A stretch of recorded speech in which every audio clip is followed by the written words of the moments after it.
संकष्ट चतुर्थीच्या व्रताच्या संदर्भात हे व्रत पूर्वी कोणी केले होते याविषयी माहिती सांगताना विधात्या व्यासांना म्हणाला, मुनी, कार्तिकेयच्या प्राप्तीसाठी माता पार्वतीने हे व्रत केले होते. व्रताच्या उद्यापनाविषयी बोलताना ब्रह्मदेव म्हणाले, या व्रताच्या पूर्ततेसाठी पहिला म्हणजे एकदा संकष्ट चतुर्थी व्रत केल्यास, पाचव्या 4 संकष्ट चतुर्थी केल्यास किंवा 7व्या 6 संकष्ट चतुर्थी व्रत केल्यास महिन्यात उद्यापन करावे. उद्यापन करताना गणपतीची विधियुक्त अन्नाचा नैवेद्य दाखवून पूजा समाप्त करावी. आचार्य वरण करावे. 21 ब्राह्मणांकडून होम करावा. गणानत्वा गणपती हवामहे या वैदिक मंत्रांचा उच्चार करून दशसहस्त्र आहुतींनी होम करावा. नंतर 1 सहस्त्र, 500 किंवा 108 दुर्वांचा होम करावा. बलिदान करून पूर्णाहुती द्यावी. विप्रांची गणपतीची मनोभावे प्रार्थना करावी आणि सेवेत काही कमतरता राहून गेली असल्यास त्याबद्दल क्षमा मागावी. असे उद्यापन केल्यास एका अश्वमेध यज्ञाचे पुण्य लागते. इंद्र शूरसेनाला म्हणाला, कृतवीर्य राजाने अत्रि ऋषींच्या मार्गदर्शनाखाली हे व्रत श्रद्धा, भक्ती आणि परमनिष्ठेने पूर्ण केले. यथासांग उद्यापन करून मोठा उत्सव केला. अन्नदान केले. त्या व्रतपुण्याईने कृतवीर्य सुगंधा दाम्पत्यास पुत्रप्राप्ती झाली. सर्वत्र आनंदी आनंद झाला.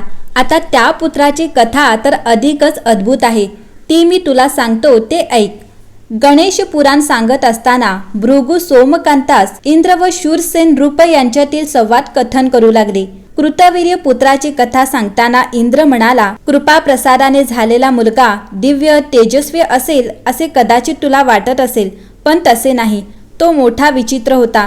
त्याचे मुखकमल अत्यंत सुंदर आणि मोहक होते, पण त्यास हातपाय नव्हते.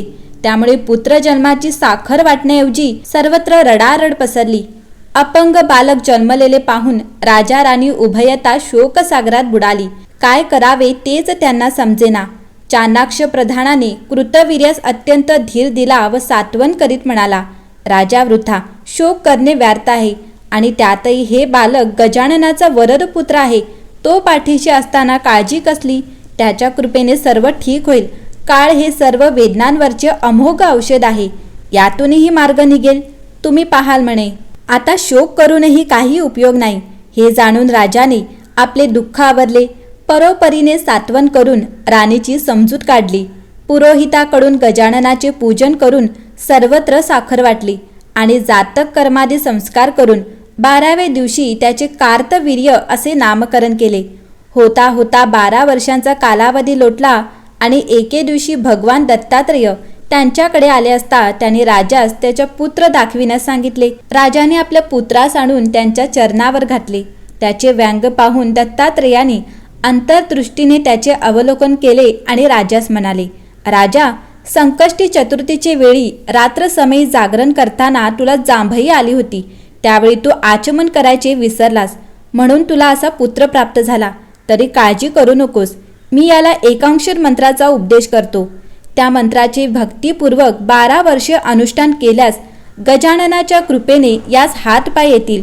त्यानंतर कार्तवीर्यास एकांक्षर मंत्राचा उपदेश करून आतिथ्य स्वीकारून भगवान दत्तात्रेय संचारार्थ निघून गेले.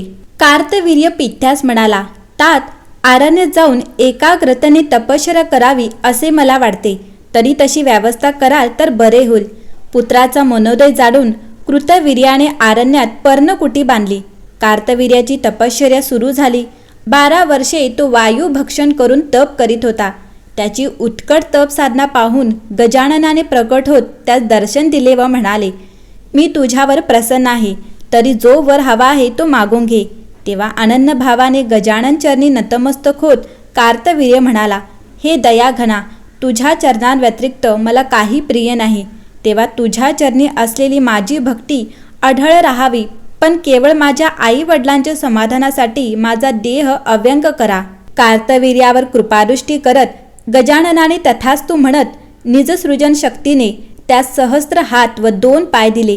तेव्हा जय गजानन म्हणत आनंदाने बेहोश होत तो नृत्य करू लागला. आपल्या गुरूंचे स्मरण करून त्याने गजाननास नमस्कार केला. त्यावेळी देवानेही प्रगट होऊन त्यास अनेक वर, दिव्य शस्त्रास्त्रे व मौल्यवान वस्तू दिल्या आणि सहस्त्रार्जुन असे त्याचे नामकरण केले. त्याने त्या ठिकाणी प्रवाळाची गणेश मूर्ती स्थापून सुंदर देऊळ बांधले. त्यामुळे त्या गणेशाला प्रवाळ गणेश नामाभिधान प्राप्त झाले. पूर्वी त्याच स्थानी पृथ्वीचा भार धारण करण्याचे सामर्थ्य प्राप्त व्हावे या हेतूने शेष नागानेही गणपतीची आराधना केली असल्याने त्या गणपतीस धरणीधर हे नावही प्राप्त झाले. गणेशाचा वरप्रसाद मिळालेला कार्तवीर्य म्हणजेच सहस्त्रार्जुन आपल्या राज्यात परतला तेव्हा त्याचे दिव्य रूप पाहून सर्वजण आश्चर्य करू लागले.